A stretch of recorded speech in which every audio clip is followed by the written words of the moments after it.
Well, hello, my friends. Welcome to the Artist Next Level podcast. We are super excited to be here with you because today we're going to talk about a subject that it is special to both of us. It is something that makes us dream big as well. And it's the topic of tailoring your creative space or your art studio to life's ongoing chapters and challenges. So it's going to be really awesome. You don't want to miss it, particularly the last one, number 6, which is going to be amazing. My name is Sergio Gomez. I'm an artist, curator, gallery owner, author, and co-founder of the Art Next Level program. And my goal with this channel is to make marketing and art business easy so that you can grow your art career, find new opportunities, sell more art, and spend more time creating in the studio. So if you like that, make sure you click on the subscribe button and click on the little bell so that you receive notifications of our future videos. Hey, Drew, good to see you, my friend. How are you? I'm very well, sir. Yeah, and you today? Looks like a nice sunny day in Florida. It is beautiful, beautiful, perfect day to talk about art studios and how we change, different seasons in life. So I'm sure our friends here will also enjoy this conversation and will think about their own transitions and where they are in the studio right now. So super excited. And maybe as a way to start, I know you have had many studios. I have had many studios too. So just as a very, very quick intro, what was your very first studio that you had? Well, that's the first studio. The very first one. It was actually in the very first studio was in the living room of the first house I bought in Toronto, and I was in my early 20s, and I purchased this house. But of course, you can't afford it. An actual studio. So I remember taking up the whole living room and the dining room area, the whole house, in fact. That is crazy. I remember my first studio was when I think it was my second year in college. A friend of my friend and I, we were not really looking for a studio, but one of our professors said, "Hey, there's this old school that they have now emptied, so they're like leasing the spaces, the classrooms to artists for like dirt cheap.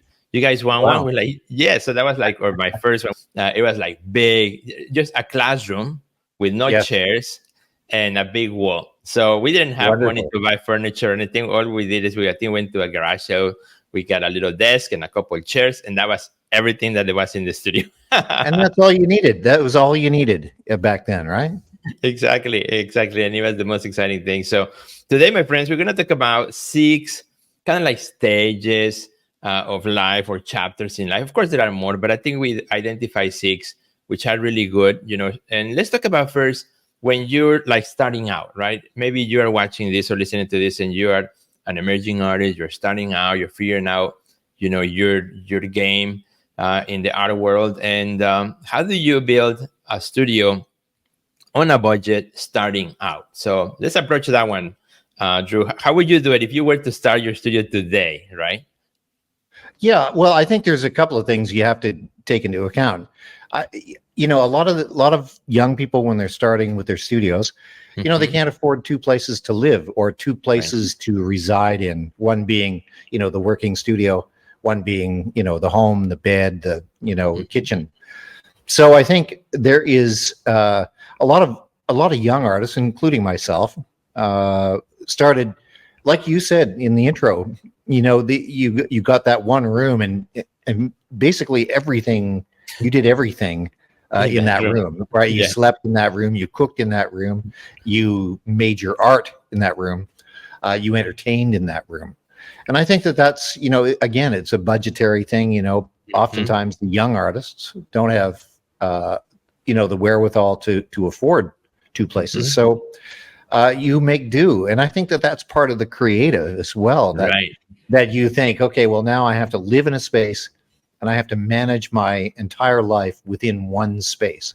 And many of us started that way. We had to live and work in the space. We couldn't afford anything else. In the one place. Yeah, exactly. That's right. Yeah. And something, for example, the reality is that there are cities that are very expensive to live in.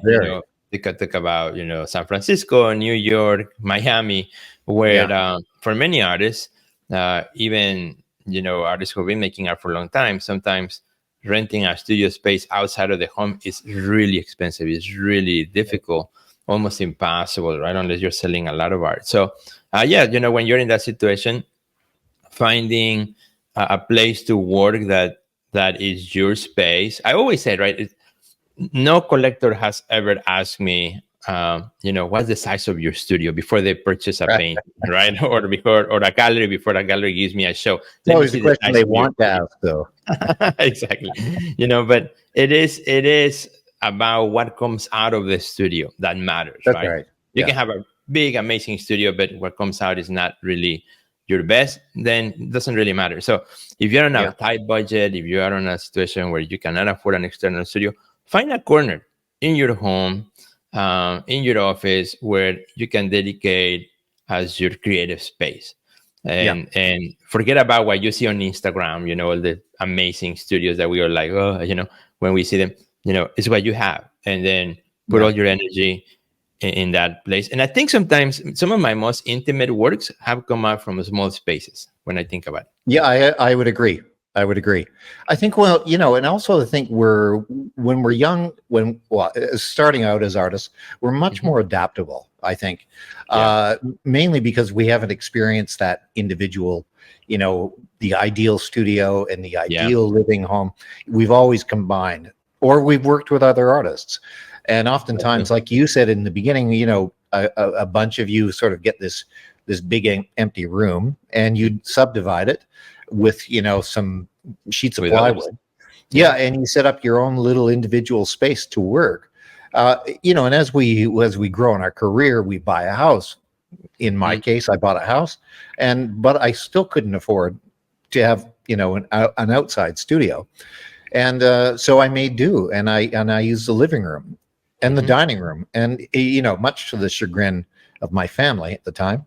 But Mhm. that was what I needed to do. And it again depends on the scale of your work. And, if you're Mhm. doing illustration size, Right. A4 or letter size, easy to set up the studio. Right. If you're starting to work in 4x5 and 6x6 foot canvases, you've got a little bit, you need a bit more room. And so you Yeah. prioritize. Exactly.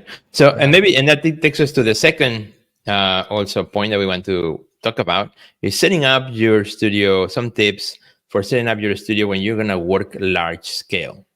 Yeah. And you touch on that topic. So let's talk about that. You are Yeah. particularly the man of large work, the large paintings. So you have done incredible big work, and we're gonna see some pictures Thank here. you. So Thanks. tell me, Yeah. when you go for a setting up for a big space, what are the things that you think about? Well, I think one of the things, and I have this kind of story that I tell other people, Mhm. other artists, collectors, that kind of thing. I'm from Canada, so Mhm. I grew up in a rural area of Canada. So Mm. space is really important to me. Space, a lot of space, having a lot of space. Mm. Uh, Sadly, we can't find those big spaces when we're starting out. Yeah. Uh, and oftentimes, so I made each of my spaces. Uh, I tried to develop a way that I could work around a large table. So Mm. I've always liked to work flat, Mhm. and in order to do that, you can keep all your materials under the tables. You can set up shelving. You can set up flat file drawers under tables and that kind of thing. Uh, and it gave me sort of this island to work on. Mm. Many people sort of set up something on the wall or maybe on a table or a drafting table, that kind of thing. And if that works for you, great. In my preference, I was always working a little bit larger than most artists, Mhm. so I needed some place to be able to store the stuff, store the Mhm. paints and materials, uh, and I also needed a place where I wasn't breaking my back by leaning over doing paintings or putting Yeah. them on the wall. I didn't have the wall, so I built an island, I like and that. that island has stayed with me my entire career, in Yeah. some form or another. With every studio I've had, I've built this island that I Mhm. can walk around and I can see things in 360 degrees, and Mhm. that also then oftentimes took over for if I had to entertain, I could Oh clear the yeah, island. I yeah. could put a nice sheet over top of it, and I could put Becomes out a nice table. wine and cheese or whatever was required when I was showing my work. So I was kind of multitasking a space. I love it. I love it. And Yeah. I assume too also because of your scale, the larger you work, the more space you need to evaluate the painting. Right? Once you stand up that Yeah. painting, in order to pull back and to see the work, the larger it gets, the more distance from it you need. Right? Well, and that's where the great outdoors comes in. If you can do it, Okay. I've ultimately we all love a studio where we can stand back, 30 or Hmm. 40 feet, Hmm. looking at a painting on a wall, and then bring it to your island and put it down and paint and work it there, and then return it to the wall. But a lot of the times when we're starting out, we don't have that option. That luxury, yeah. So, work outside, set up your space if you can do it. If the weather's, good enough, Good. set Hmm. up a working space outside as well. It doesn't always have to be, self-contained in Hmm. an indoor environment. Use the outdoors. Yeah. Use your natural light. Use the good days and the good weather, and Hmm. work on the lawn if you have to. Anywhere, anything that you need to do it. Yeah. You Yeah. I know, love that. to Yeah. achieve that. Yeah. And like you said at the beginning, right? Is that's where we become creative, trying to find ways. I remember, Of for course. example, talking about working large. Um, I have had some big studios, but I've also had sometimes to make large work in smaller spaces. So I think Mm. one of the largest pieces that I've done is a 20 feet wide Wow, by 7 feet tall piece. But so that I is a had big piece. it is big, so I'll put a picture here. But but at that time, I was working on my basement, so I have low ceilings, and I had a wall that was maybe 10 feet wide or eight Mm. feet wide, and there were Mm. some pillars, so it wasn't really the ideal. And I was breaking my head, how can I make this? I had this idea of what I wanted to do, so I decided to do it in panels. So I could Yeah. only fit 3 panels at a time on the wall. So I started with the middle section Yes. of the piece, and then I remove one panel from the right, move everything one step, and then add another panel so I See, could see the that's the thinking it working through. section. Yes, exactly. And so I never saw the painting as a full piece in my studio until it went to a show, which I'll put a picture here of the show. Isn't it And great? it was really great to see it, like, oh my Yeah. goodness, and it actually worked out. And what a treat it was to see it, Yeah. for the first time. And it's interesting because people come to a show, they might have thought that I had seen the whole thing at once, but it wasn't. It was Well, through, now through the and piece. there's that beautiful part of youth, or new and starting out. When we Yeah. don't have the studios, we Hmm. make work. We figure Yeah. it out. We figure out a way to do it. And in your case, that was ingenious. I mean, Yeah. yeah, and a bit of a risk. You're a risk taker anyway with your work. I mean, you're going to be. That's a risk. That's a huge Yeah. Like, risk what it to doesn't have work. to do two pieces up and then hide one and then bring another one in, and then only Right. see it when it's finished, like on the Exactly. in the gallery wall. That's always a huge risk. So you have to have an element of confidence as well, Right. and which you do, of course. But yeah, and that's a good example of But we're not making it always work. blessed with that really perfect studio. Hmm. Another thing that I think of, like, for example, when I look at or think of large work, and if I don't have the space, I then can become creative. Like, is there somebody I can ask, or is there an Yes, of opportunity course. I can do? So, for example, I was invited to do a show at a museum, the National Museum of Mexican Art, and there was a beautiful big wall that I really wanted to do a big piece, but I didn't have space in the studio. So I proposed the museum. Is it okay? Because I wanted to do a charcoal piece and put the Mm, pictures. Is it okay if I actually come, like a week in advance, and I can use this wall, isolate yeah, this room and closet, if I could use this as my studio to build this piece? And to my surprise, they say wonderful. yes. And that was my Yeah. studio to create that piece that, was, part of the museum show. And now I get to keep it, right? So it is really, kind of looking for the ways to work large within the confines of what we have. Yeah, well, it's again, as I say, it's kind of ingenious, and and it also takes a lot of confidence, Hmm. and we have to, and that is in part what we develop as young artists. We're as Yeah. we go and get into mid career, we're developing a certain confidence, and if Hmm. we sometimes have to admit we can't do a piece in our current studio, so go Right. look for it. There's always a Look. space available. Right. You'll Right. always find something if it's meant to be. It will, but you have to go and ask. And in your Exactly. case, the museum offered it. So that's brilliant. Mhm. A lot of people would say, and I know artists the way they think. Some of younger artists, they're saying, I can't. I'd love to do that big piece, but I just don't have the space. Well, no, you do have the space. You'll find it if you really want to do it. Exactly. You have to keep Yeah, your eyes open. that's right. Yeah, So let's go to the third one. And again, we're looking at 6 different stages or chapters in life. yeah, And how do we set up our studios within those? You don't want to miss the last one, the number 6, because it's really, really good. Drew yeah. and I are going to have a great time, and I'm sure you are going to have a great time on that one. So let's go with number 3, which both of us have been in that one recently, traveling or moving, right? How do you set up a Mm. studio when you are on the move, maybe moving from one city to another or one home to another, or you are during a traveling season, which you have been many times? Tell me about how you have done it, Drew. Well, the question is now, just to clarify. So the question is, if I'm if I'm moving to another space, Yeah. or like moving to another So city, when and you're how would I? yeah, how do you think of studio when you're in a season of transition?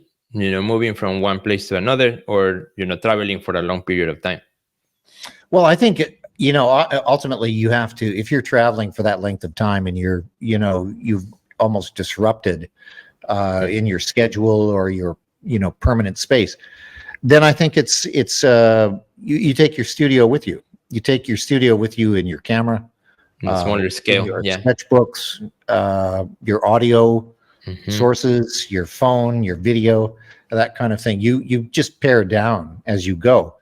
Um, a lot of artists do this plein air painting, Oh yeah, and a lot of artists are really comfortable with just sitting in a cafe, yeah. uh, working on a small doodle or a sketch or an idea that will be done at a later scale, or a Mhm. later date. But Right. yeah, the transition is difficult sometimes. With each new environment that we land in, there's a whole new energy that you have to move into, and Mhm. it can take a day or two, and it can take a year Yeah. to get back into Right. the Just flow yeah. of working into a Mhm. space. And you and I are both in a good example of this right now. Mhm. You having moved from Chicago to Florida, you're just starting to get back to work as a painter. I moved about 8 months ago, and I'm just really getting my footing as a painter Mhm. again. And it's taken this long, but Mhm. in the meantime, to answer your question, I mean, we just do things that we work smaller. We Mhm. keep our hand active. We organize our space, our paints, our materials, that kind of thing, and we just slowly build into and get the energy of a new space. Yeah, and I love that. And I know it takes time, like you said, it takes time, right? And Yeah, I remember you and I, we talk a lot during the week, and this new space where you're in, you set it up in one way, and you thought that was like the way. And for a while, it wasn't working for you until you change your space around, and all of a yeah, sudden, this beautiful painting started to emerge. yeah. Well, we adapt, right? We Yeah, adapt.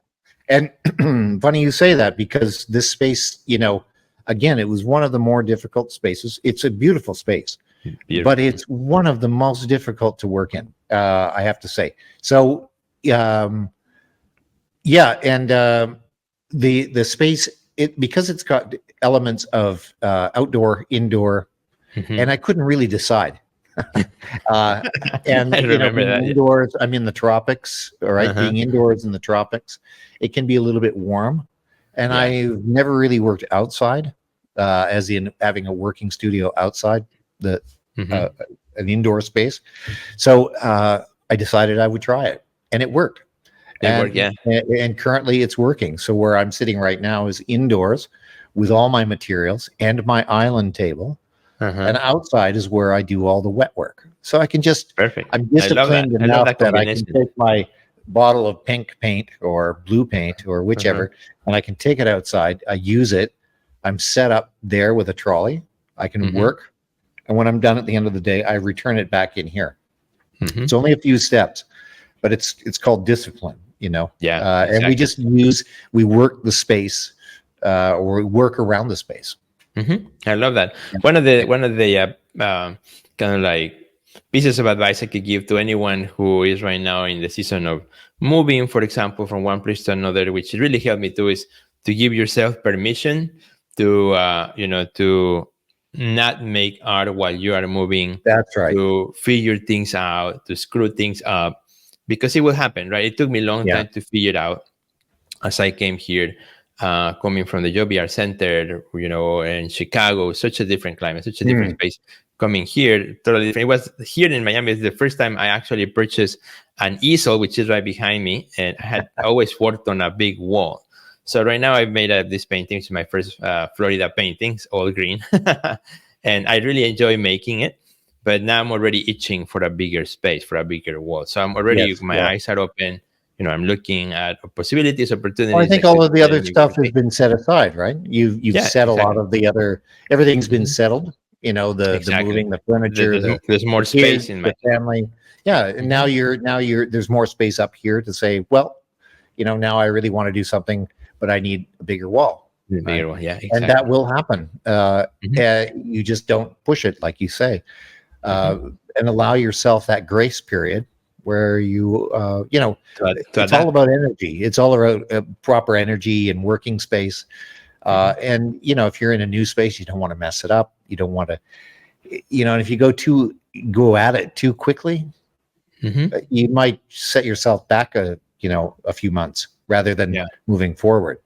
Right. It needs to feel right. So When you feel right, then yeah. everything flows. Then the art flows. Right. If you're like pushing it Mm, too hard, then you have the limitations when it comes to that's actually right. making the work. So Yeah. let's go to Yeah. the next one. Speaking of limitations, number 4, which is how do we, work in our studio when we have health limitations, which I had, my very own.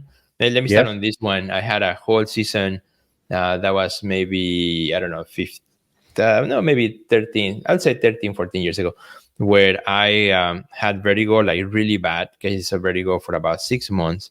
And it Mm, was really, really difficult to just get into my studio. But back then I had yeah. a studio outside of my home, so I had to drive to it at the art center. Yeah.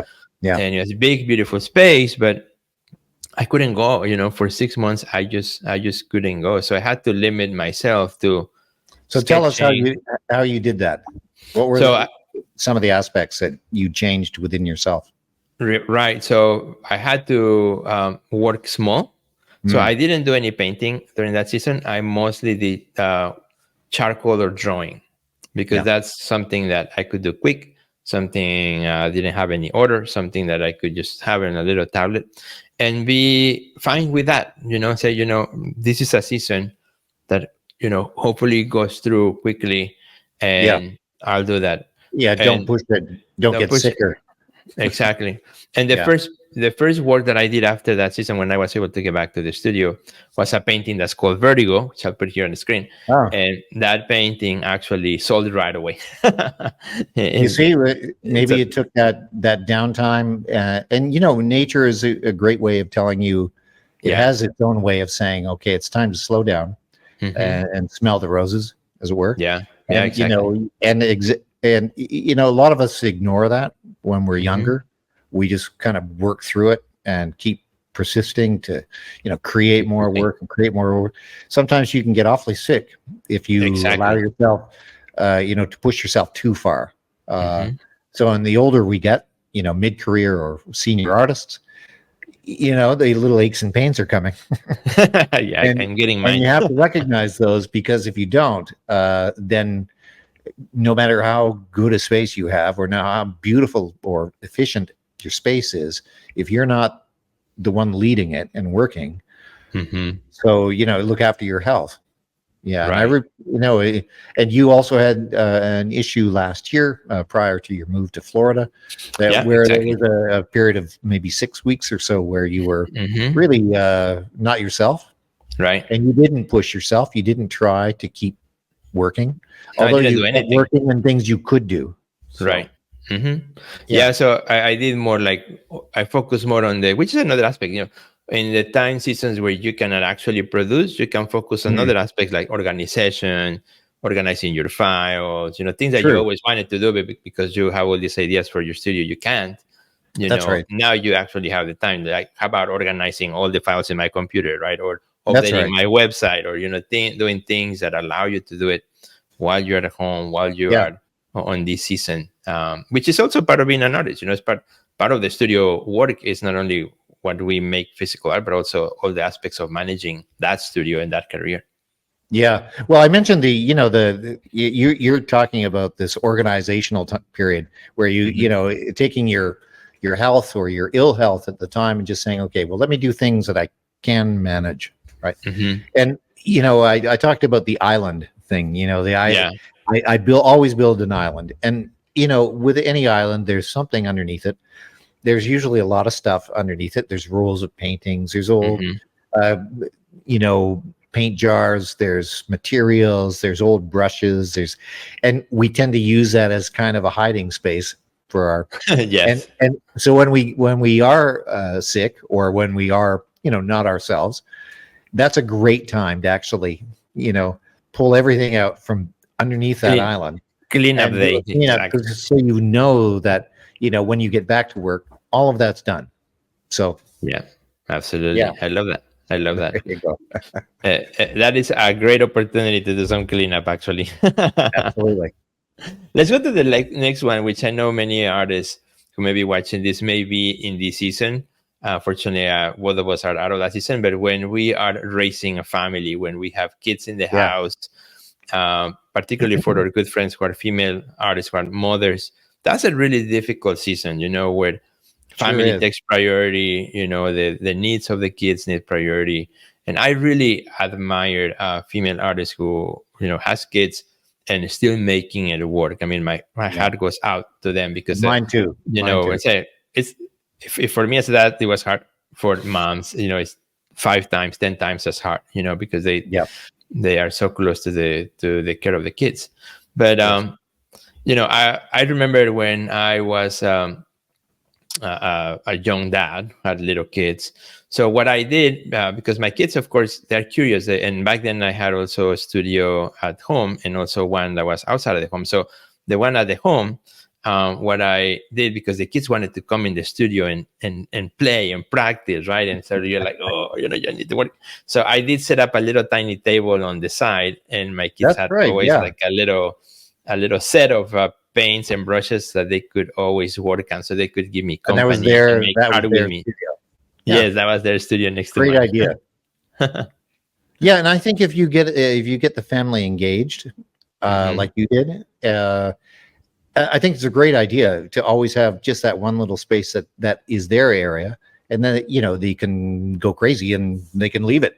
They Exactly. can mess it up. They can do whatever they need to do, and that's their area, so they feel engaged with it. Hmm. Hmm. And also, I think you know. Uh, there's nothing better than there's no better education than living with an artist as a kid. Yes. I think Yeah.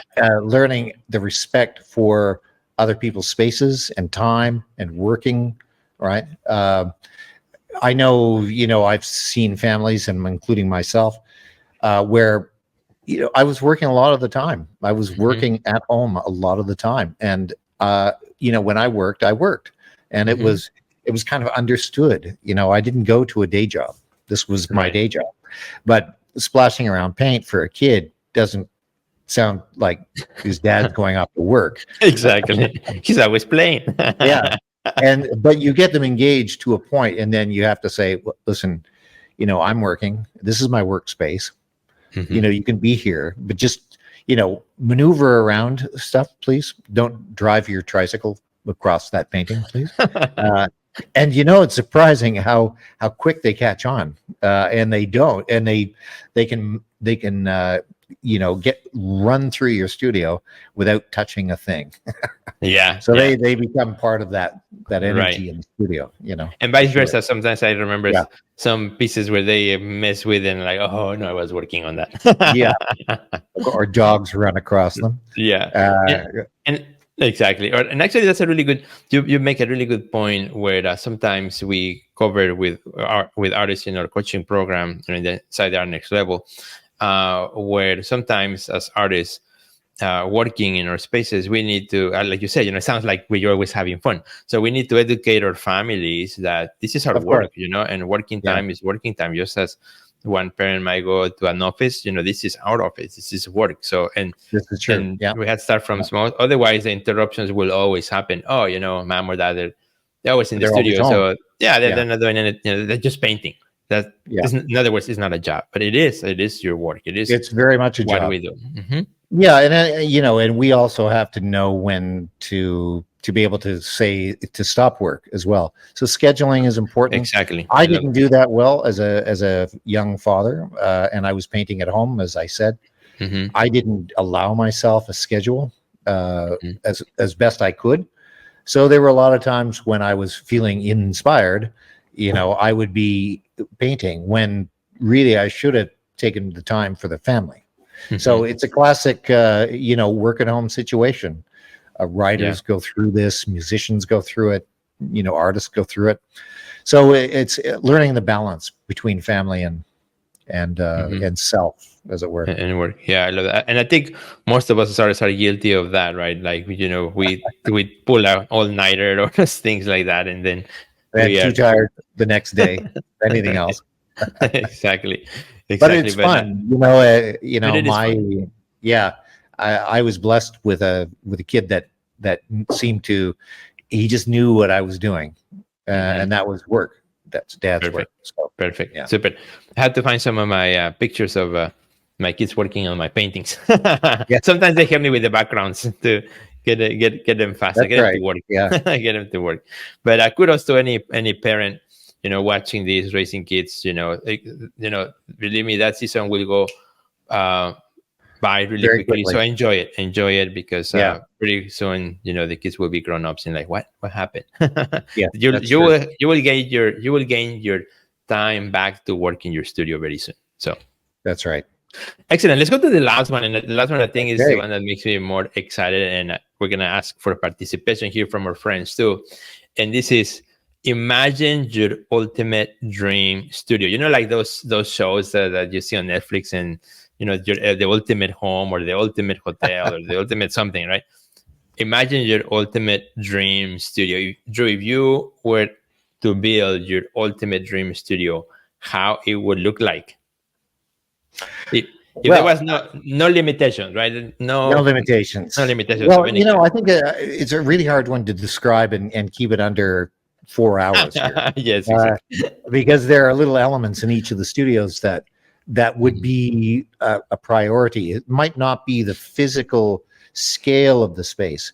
What Mhm. it would be are the things that I would need to use in a space. Oh, okay, okay. So, for example, hanging walls. Uh, a Mhm. space big enough. So I'm thinking factory space. Yeah, Factory, nice high ceilings. I'm thinking system often like they use in mechanics car places. They can lift an engine out and move it across on a hmm, hoist, that kind of thing, where you can hoist up, do sculptural work, that kind of thing. hmm, uh, Sliding painting walls so that you can keep your work hmm. damage free, and know what you're doing there. And then a big island. I mean, You this want the big again. island? Yes. I just love the island. I just love the concept of it because it's a communal space, and I Yeah, think if you build this island, I'm going to give one reference. We spoke. I think a number of times we've spoken about favorite artists, yeah, and mine, and yours is one of many. Is Gerhard Richter, yeah, yes. and he had a space there that in his one of his studios, at least, Hmm. where it was just a spotless big warehouse sized So, space. exactly. He had his little island which was movable, and his Hmm. paints, but a very limited set.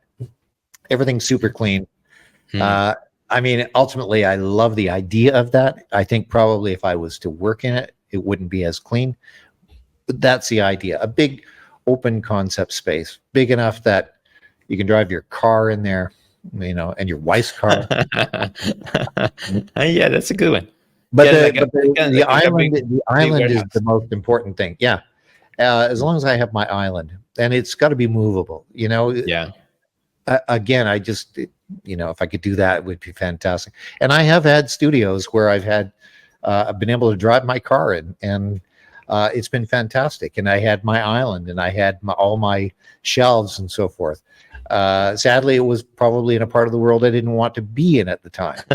So I was Maybe you so. can have a so big a studio that you can do a drive through, like, you know, the paintings are so big you have to go in your car, do a little bit on one, then you go in the car to go to the other one. Oh, listen, I've been there. Yeah, I'll just tell you quickly. I had one, just rented a studio for a weekend with a friend in Singapore, Okay. at the dockyards, and it was a factory the size enough to repair ships. Oh my goodness. And it was empty, so we You gotta find me used a the picture of that one. studio. Yeah, I've got this great picture. That was the greatest weekend, where I painted on one end and he painted on the other, and then we had to get in the car to Really? drive to the other side to talk to the other person. And that That is was, so funny. and that was when I saw the space originally. When I walked in, Uh-huh. I went, "Now this is a studio." Wow, that's a And mega large studio. that was a mega large studio. It was too fun for 2 days, and then we had to come back to reality, and come back to our little studios at home. But that Yeah. ultimately gave me inspiration. I think And after you experience that, even a yeah. big studio will feel small, right? Oh yeah, of course. And the bigger we get, right? Yes, So exactly. the larger the studio, the larger the work. Yeah, it's exactly. We want to fill it in. My dream So yeah. studio, yeah, my dream studio, if I were to build one, for many, many years I've been imagining, and I actually never done an actual sketch, but I see it in my head. It's a circular space. I would love Wow. to have a circular space where instead of the typical rectangular space, more of a circular space where I can walk in the circle as I work, because I like to work in multiple pieces at the same time. So I don't need easels, just need It's a great long idea. walls, and having a circular space where I can move in. And the way I've also pictured is almost like in a spiral where, let's say, first level is the studio, and then you spiral up, then you'll find like the dwelling, the home, like a home I see. studio. That's the And Guggenheim you're talking about. yeah, exactly, something like that. But except that in the instead of being open at the center, I imagine like some sort of structure at the center, where maybe there's like, I don't know, that's maybe where the kitchen is and things like that, the bathroom. So, but there's like a waterfall in the center, like falling, Beautiful. and that's what one day But I like maybe this I'll idea draw it. that you already understand that you like to work on multiple paintings. And most of us, if we thought of that, we would Mhm. think just one large wall, so we could set them up side by side. But you're talking in the round, which is a really interesting I think it goes with my concept. idea of the cycles. There's a Yes, cycle right. of life. Yeah. Of life. That's how Yeah. what I paint the cycles of life. So the cycle, I imagine that as a circle that doesn't Yeah. have a beginning or an end.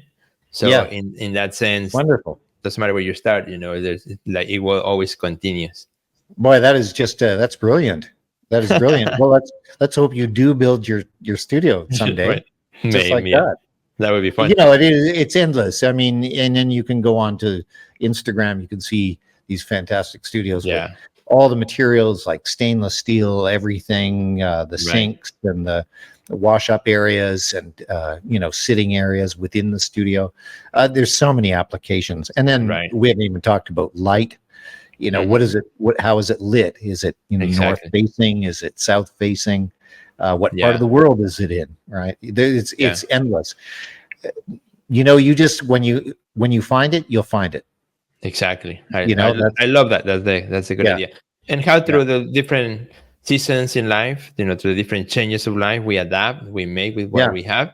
And I think it's a great opportunity to invite our friends to also participate. Let us know in the Yes, comments, if you were to imagine your ideal studio, how it would look like. I think we all have dream of that. So put it in the comments. What is your ideal yeah, studio would look like? What is like maybe the most important part for you, the studio? Maybe for some of you is light, maybe for you is space, or maybe walls, or whatever it is, or community. What is your ideal studio space? We would love to read it and then comment on yeah. that too. I think that would be Yeah, really well, there's going to be everybody is going to be individual, and yeah. we all have our individual needs and requirements and that kind of thing, and dreams. Dream big. If you can dream Exactly. big, you might get there. Absolutely. And before we go, I want to also give a quick shout out to our good friends at Zero Empty Spaces, who are doing really, they're going around the country finding storefronts or spaces that are not being utilized and converting them into affordable studio spaces for local artists. So there's already a number of locations here in Florida. They are expanding to other states around the country. I think now they have 20 something spaces now, where that's what they're providing. They take over a space, they divide it up, and then they rent it at affordable prices for artists. And I think that's a fantastic idea. We went to see more of that, and we want to just do a quick shout out. So I got to meet them here in Florida, and it was really inspiring what they're doing. Yeah, and you see there it's opening up new places for artists that can go, and if the home artist wants to expand get outside and find a new studio, here's the opportunity right there. Yeah, and be part of a small community. That's right. Exactly. Yeah. Excellent. Yeah. Well, before we go, my friends, just one last thought here. Drew and I, we both do one-on-one coaching sessions within our program, the Art Next Level program, the Artist Next Level program. So we are more than welcome, or more than happy, I should say. We're more than happy to sit with you for a 1-hour session, talk about, your studio practice, your art business, also, mindset blocks that you may have, obstacles. If you feel like you're stuck right now in your art career, well, we are happy to help you out, and you can find us at theartistnextlevel.com. I'm going to put the links down here for the one-on-one sessions with Drew, one-on-one sessions with me as well, and one-on-one sessions with Dr. Ana Gomez, who deals with all the aspects of mindset and wellness. So if you feel that you're on a rut right now, you don't know where to go, what to do, well, we can help you out as well. So thank you, my good friend Drew, for thank you so much, being here today. It was really fun, like always. Yeah, I enjoyed that. Now I'm entirely inspired by this whole studio in the round. Now I'm going to be thinking about a round studio. Yeah, there you go. And I can't wait to read you guys' comments here. Please leave your comment. Wonderful. But wait, before you leave this video, if you are an artist who wants to grow your art career and wants to achieve greater success, make sure you check out the Art Next Level program. You'll find a link under this video. Don't forget to subscribe and check out the next video that we have recommended just for you.